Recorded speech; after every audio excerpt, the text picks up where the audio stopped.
कितनी जोरों की सुसु आई है। अगर जरा भी देर हुई तो यहीं निकल जाएगी। घर पहुंचने में तो भी टाइम लगेगा। ऐसा करती हूँ, यहीं पार्क में बने इस पेड़ के पीछे ही बैठ जाती हूँ। गर्मी दोपहरी का टाइम है, सभी अपने अपने घरों में अभी सो रहे होंगे।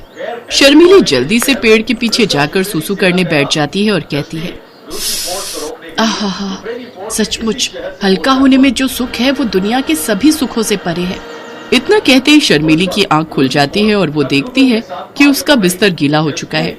असल में वो एक सपना देख रही थी। वो उठती है तो देखती है कि बिस्तर पर ही उसकी सुसु निकल गई है। हे राम, इसीलिए बिस्तर पर सुसु करने में इतना मजा आ रहा था। लेकिन अब क्या करूं? अगर कहीं वो उठ गए तो मेरे बारे में क्या सोचेंगे? ऐसा करती हूँ, चुपचाप सो जाती हूँ। गर्मी बहुत है, सुबह होने तक सूख जाएगा। ये सोचकर शर्मिली वहीं पर सो गई। सुबह रौनक की जब आंख खुलती है तब तक बिस्तर सूख गया था, लेकिन सुसु की बदबू अभी भी आ रही थी। ये सुसु जैसी गंदी बदबू हमारे रूम से कैसे आ रही है? नहीं मालूम जी, हो सकता है कि ये इस गबरू का काम हो। गबरू रौनक का पालतू कुत्ता है। रौनक उसे बहुत प्यार करता था, तो वही शर्मिली को वो फूटी आंख नहीं भाता था। वो अपना हर गुनाह गबरू के मत्थे मढ़ देती थी और आज भी उसने बिल्कुल वैसा ही किया। रौनक ने गबरू को गुस्से में बहुत डांटा। गबरू, आजकल बड़ा ही शैतान हो गया तू। पहले तो कभी तू ऐसा नहीं करता था। अरे जब तुझे घुमाने के लिए बाहर ले जाता हूँ तो अपना ये सब काम वहीं निपटा लिया करना। रौनक गबरू को डांट कर नहाने चला जाता है, लेकिन उस बेचारे को ये समझ नहीं आता कि आखिर उसे ये किस बात की सजा मिल रही थी। उधर शर्मिली खुद से कहती है, बचपन से ही मुझे ये बीमारी है, नींद में ही सुसु पोटी कर देती हूँ। ना जाने कब मेरी ये गंदी आदत सुधरेगी। शर्मिली बचपन से ही ऐसा करती आई है। वो जब 6 साल की थी तब से ही वो नींद में ही सुसु पोटी करती आई है। ओहो, कितनी जोर की सुसु आ रही है। आधी रात हो रही है। कौन बाहर जाए? और नींद भी बहुत जोरों की आ रही है। अब कौन इस प्यारी सी नींद को छोड़कर सुसु करने उठे? एक काम करती हूँ, बिस्तर पर ही सुसु कर देती हूँ। वैसे भी अभी मैं छोटी हूँ ना, तो माँ भी मुझे कुछ नहीं कहेगी। ऐसा सोचकर शर्मिली वहीं पर सुसु कर देती है और इसी तरह ये उसकी आदत बन गई। उसकी माँ अक्सर उसे इस आदत के लिए डांटती थी। बेटा, बिस्तर पर ये सब करना अच्छी बात नहीं है। अभी तो तू छोटी है। मैं तुझे डायपर पहना दूंगी, लेकिन जब तू बड़ी हो जाएगी तब क्या करेगी? माँ, तब भी मैं डायपर ही पहन लूंगी। लगभग 7 साल की उम्र तक शर्मिली ने डायपर पहना। उसके बाद भले ही उसकी माँ ने उसे डायपर पहनाना बंद कर दिया, लेकिन उसकी बिस्तर पर सुसु पोटी करने की आदत बड़े होने तक नहीं गई। यहाँ तक कि शादी के बाद भी वो सुसु और पोटी अपने बिस्तर पर ही कर देती है। दरअसल वो आदत से मजबूर है। अभी तो 2 महीने ही हुए हैं शादी को। मुझे जल्दी कुछ करना होगा, नहीं तो मेरे पति को मेरी इस आदत के बारे में पता चल जाएगा। एक दिन शर्मिली दिन में खाना खाकर सो गई और उसे बहुत तेज पोटी आई। उसे फिर से सपने में लगा कि वो टॉयलेट में है और वो फिर से बिस्तर पर ही पोटी कर देती है। तभी उसकी नींद खुलती है। ओहो, जिस बात का डर था फिर से वही हुआ। तभी उसकी सास शांति कमरे में आती है। बहू, ये कैसी गंदी बदबू आ रही है? ये बिस्तर पर क्या लगा हुआ है? हे भगवान, बिस्तर पर पोटी! छी छी छी छी। माँ जी, वो गबरू यहाँ आया था ना, ये पक्का उसका ही काम होगा। बिल्कुल सही कहा तूने। मैं तो रौनक को समझाते समझाते थक गई थी कि उसको घर मत ला, लेकिन उसने मेरी एक न सुनी। अब भुगतो। आप परेशान मत होइए माँ जी, मैं इसे साफ कर दूंगी। शर्मिली ने फिर से सारा इल्जाम गबरू के सिर पर डाल दिया। फिर गबरू जैसे ही उसके कमरे में आया, वो डंडा लेकर उसको मारने लगी। बेचारा गबरू दुम उठाकर वहाँ से भाग खड़ा हुआ, लेकिन वो समझ ही नहीं पाया कि आखिर उसके साथ ऐसा क्यों हो रहा है। उधर शर्मिली ने चादर धोकर सूखने डाल दी और नई चादर अपने बेड पर बिछा दी, लेकिन उसे अभी भी इस समस्या का हल नहीं मिल रहा था। तभी उसे अपने बचपन की वो बात याद आती है। माँ, मैं बड़े होकर भी डायपर ही पहनूंगी। अरे, ये आइडिया मुझे पहले क्यों नहीं आया? अभी बाजार जाकर अपने लिए डायपर खरीद कर लाती हूँ। आज रात तो मैं पक्का डायपर पहनकर सोऊंगी। शर्मिली बाजार से डायपर खरीद कर ले आई और रात को उसे पहनकर निश्चिंत होकर सो गई। अगले दिन सुबह जब रौनक ऑफिस जाने के लिए तैयार होने लगा तो उसने अपने कपड़े लेने के लिए अलमारी खोली, तो वहाँ पर रखा डायपर का पैक उसने देख लिया। वो शर्मिली से पूछता है, डायपर? अरे शर्मिली, ये एडल्ट डायपर किसका है? जी, ये आपके गबरू के लिए है। आजकल घर में हर जगह गंदगी फैलाए रखता है, जहाँ मर्जी सुसु पोटी कर देता है। वो अपने पति से ये सब बातें कर ही रही होती है कि तभी उसकी सास शांति वहाँ पर आ जाती है। हाँ, बिल्कुल सही कह रही है बहू। अरे कल तो इसने तुम्हारे बिस्तर पर ही पोटी कर दी थी। गबरू, क्या ये सब सच है? आप इससे क्या पूछ रहे हो जी? ये कौन सा आपसे कुछ बोलकर आपको सारी बात बताएगा? भले ही ये कुछ बोल ना पाए, पर झूठ भी तो नहीं बोलेगा। इंसान थोड़े ना है ये। शर्मिली हर रोज डायपर पहनकर सोती और अगले दिन सुबह जाकर उसे घर के पीछे नाली में फेंक देती। लेकिन एक रोज जब वो डायपर फेंकने गई तो एकदम से आंधी चलने लगी और वो डायपर उड़ते हुए एक पड़ोसन के ऊपर जा गिरा। डायपर में पॉटी लगी हुई थी। पॉटी वाला डायपर देख तो उस पड़ोसन का दिमाग ही खराब हो गया। उस पड़ोसन का नाम ओमवती था।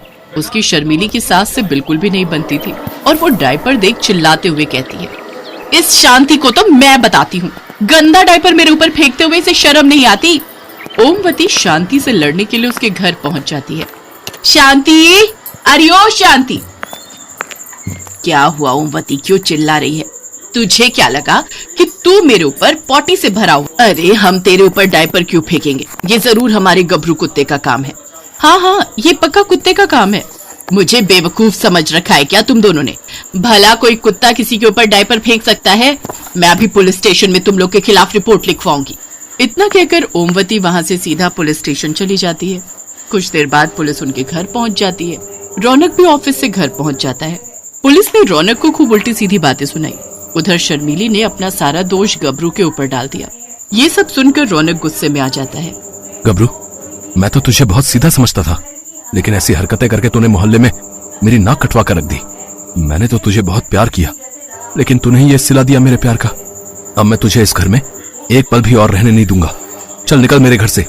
रौनक ने गबरू को अपने घर से निकाल दिया और बेचारा गबरू रोते हुए चुपचाप वहाँ से चला गया। हालांकि वो ज्यादा दूर नहीं गया। अरे रुको, इन्हें क्यों फेंक रहे हो? इन्हें रहने दो, मेरा मतलब है किसी के काम आ जाएंगे। नहीं, आज इस डायपर की वजह से मेरे घर पर पुलिस आई है। मैं इसे अपने घर पर और नहीं रख सकता। रौनक ने वो सारे डायपर उठाकर फेंक दिए। उस रात शर्मिली टेंशन के मारे बिल्कुल भी नहीं सो पाई और वो सारी रात भर जागती रही। ऐसे ही 2-3 दिन तक तो शर्मिली सोई नहीं। लेकिन फिर एक रात उसकी आंख लग गई और आंख लगते ही जिस बात का डर था वही हुआ।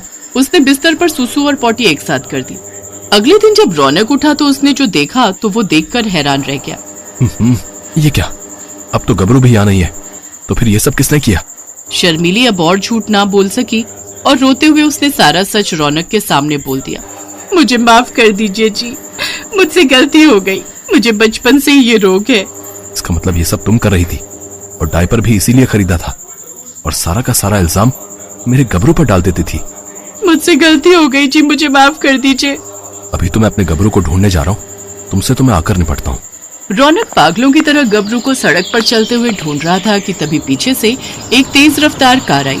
वो रौनक को टक्कर मारने ही वाली थी कि गबरू ने रौनक को जोर से धक्का दे दिया। रौनक दूर जा गिरा। रौनक को बचाते हुए गबरू को हल्की चोटें आ गई। गबरू, मेरा गबरू, तुझे तो चोट आई है। मैं अभी तुझे हॉस्पिटल ले चलता हूँ। रौनक गबरू की मरहम पट्टी करवा कर उसे घर ले आता है। देखा शर्मिली, आज तुम्हारे झूठ की वजह से मेरे गबरू को चोट आ गई। आज मेरी जान बचाकर उसने अपनी जान की बाजी लगा दी। मुझसे गलती हो गई जी। अगर मैं अपनी बीमारी आपसे नहीं छुपाती तो आज ये सब नहीं होता। कोई बात नहीं शर्मिली, हम तुम्हें डॉक्टर के पास ले जाएंगे और तुम्हारा इलाज करवाएंगे। हाँ बहू, तुमने अपनी गलती स्वीकार कर ली, ये बड़ी बात है। रौनक और शांति शर्मिली को अच्छे से डॉक्टर के पास ले जाकर उसका इलाज करवाते हैं। कुछ ही महीनों में शर्मिली को इस बीमारी से छुटकारा मिल जाता है। अब वो बहुत खुश थी। अब वो गबरू को भी बहुत प्यार करती थी। अब वो खुशी खुशी अपने परिवार के साथ रहने लगी।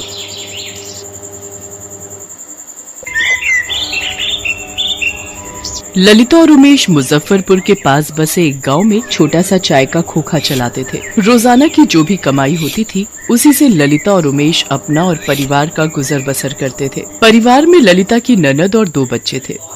ये लो भैया जी आपकी चाय। उमेश भाई, जरा एक चाय और मठरी देना। ये लो भैया जी। अरे ये बारिश तो बहुत जोरों की शुरू हो गई। पिछले 3 दिन से नहीं रुक रही। हम तो सोच रहे हैं कि कल सुबह ही ये गांव छोड़कर शहर चले जाएं। अब ये कोई भरोसा नहीं कि कब क्या मुसीबत आ जाए, समझ रहे? गांव में सब लोग आपस में ऐसे ही बातें कर रहे थे। ललिता का मन इन सब बातों को सुनकर घबरा रहा था। उसे बाढ़ में होने वाली समस्याओं की बहुत फिक्र हो रही थी। इसी कारण ललिता को रात में नींद नहीं आ रही थी। आधी रात के वक्त अचानक गाँव वालों ने शोर मचा दिया, जिसे सुनकर ललिता घबरा गई। तभी पड़ोसी श्याम और उसकी पत्नी सामान सिर पर लाद कर जा रहे थे। क्या हुआ श्याम भैया, आप सब ये सामान लेकर कहाँ जा रहे हो? ये सब गाँव वाले कहाँ जा रहे हैं? ललिता भाभी, नदी में पानी का स्तर बढ़ गया है। चेतावनी मिली है कि हमें इस इलाके को जल्द से जल्द खाली करना होगा। हाँ। ललिता जल्दी से उमेश को उठाती है, पर तब तक बहुत देर हो चुकी थी। नदी का पानी गांव में फैल चुका था। पूरा गांव बाढ़ की चपेट में आ चुका था। लोगों के घर उस बाढ़ में डूब रहे थे। कुछ ही देर में सब तबाह हो गया।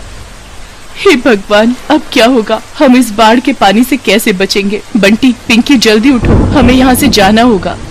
भाभी, ये सब क्या हो रहा है? बाढ़ में हमारा पूरा घर डूब गया है। माला, ललिता, तुम दोनों जल्दी जल्दी सामान उठाओ, हमें यहाँ से दूसरी जगह जाना होगा। जिसके हाथ में जो सामान आया उसने उठा लिया। पानी का स्तर लोगों के सीने तक पहुंच गया। चलते चलते उमेश, ललिता दोनों बहुत थक गए। उनकी जान पर बनी हुई थी। उमेश ने बेटे को कंधे पर बिठा रखा था। बहुत दूर तक चलने के बाद भी उन सबको कहीं कोई शौचालय नहीं मिल रहा था। माँ, मुझे बहुत जोरों की लगी है, मुझे जाना है। सुनो, तुम वहाँ किनारे तक आओ, मैं सामने आड़ में से शौच करवा देती हूँ। ललिता पिंकी को शौच के लिए ले जाती है, पर वहाँ सारे शौचालय टूटे हुए थे। माँ, यहाँ पर तो सारे टॉयलेट टूटे हुए हैं, यहाँ नहीं बैठा जाएगा। सारे शौचालय टूट चुके थे। ललिता ने बाढ़ के पानी में बड़ी मुश्किल से पिंकी को शौच करवाया। वो तो बच्ची थी, वो तो इस बात को मान गई, पर बड़ी महिलाओं का क्या? वो कहाँ पर शौच करे? यही परेशानी का सबसे बड़ा कारण था। ललिता, उमेश और बच्चे बाढ़ में आई इस समस्या को झेलते रहे। क्या करें ललिता, बाढ़ से गांव में परेशानियां बढ़ती जा रही हैं। रात भी हो गई है। आज रात इसी टूटे छप्पर के ऊपर बैठकर गुजारा करना पड़ेगा। आसपास हर तरफ गंदा पानी भरा हुआ है, कहीं कुछ नजर नहीं आ रहा है। देख देख कर मन छलनी हो रहा है। गंदे पानी से खेत और मैदान भरे पड़े थे, जिन पर मच्छर मक्खी मंडरा रहे थे। गंदे पानी में सांप, बिच्छू, कीड़े मकोड़े काटने का लगातार डर बना रहता है। फिर भी बेचारे गांव वाले इन सब मुसीबतों के बीच सोने की कोशिश कर रहे थे। रात के वक्त बंटी को शौच जाना था। वो शोर मचाने लगा। माँ, मुझे जाना है, मुझे बहुत तेज लगी है, मेरी टॉयलेट यहीं निकल जाएगी। तुम लेटी रहो ललिता, मैं बंटी को यहीं पास में कोई साफ जगह देखकर करवा दूंगा। उमेश बंटी को शौच कराने ले जा रहा था। अंधेरे में उसे दिखाई नहीं दिया। बाढ़ के गंदे पानी के कारण जमीन बहुत कीचड़ और फिसलन से भरी हुई थी। अचानक उमेश का पैर फिसल जाता है और उसको बहुत चोट आती है।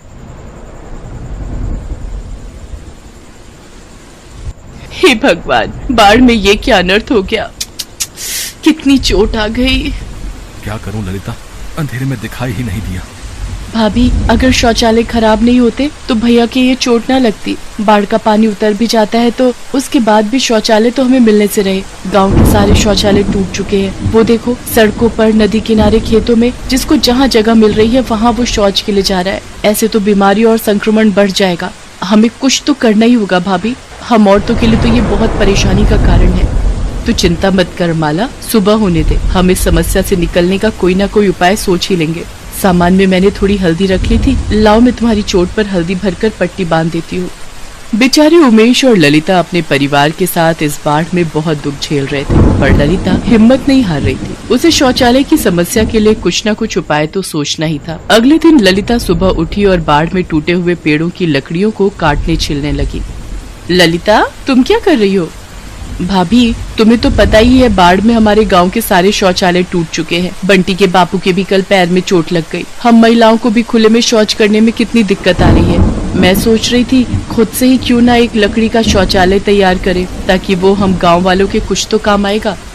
हाँ ललिता, ये बात हमारे दिमाग में क्यों नहीं आई? मेरी बहू गर्भवती है, उसे तो बार बार शौच जाने की जरूरत होती है। वो इस बाढ़ में बहुत परेशान हो रही है। अगर ये लकड़ी का शौचालय बन जाए तो हमारे दिन कितने आराम से निकल जाएंगे।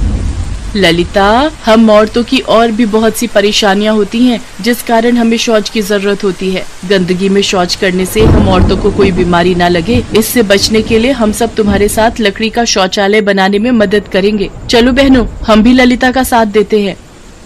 गांव की बाकी औरतें भी ललिता का साथ देने के लिए आ गई। सबने टूटे हुए पेड़ों की लकड़ियों को तोड़कर, काट कर इकट्ठा किया और धीरे धीरे सबके प्रयासों से लकड़ी की दीवारें खड़ी हो गई। और कड़ी मेहनत और लगन से ललिता ने लकड़ी, कील और खपच्चियों की मदद से शौचालय का निर्माण कर दिया। लकड़ी का शौचालय बनने से गाँव की औरतों को बहुत आराम मिल गया था। अब ललिता, तुम्हारे प्रयासों को देखकर हमने सोचा है कि हम और भी लकड़ी का शौचालय निर्मित करवाएं, जिसकी सारी जिम्मेदारी मैं तुम्हें और उमेश को देता हूँ। अगले कुछ ही दिनों में हम इस गांव में लकड़ी के और भी शौचालय बनवा देंगे। धीरे धीरे सब कुछ ठीक हो जाता है और गांव में अब लकड़ी के शौचालय बन चुके थे, जिसकी पहल ललिता ने की थी।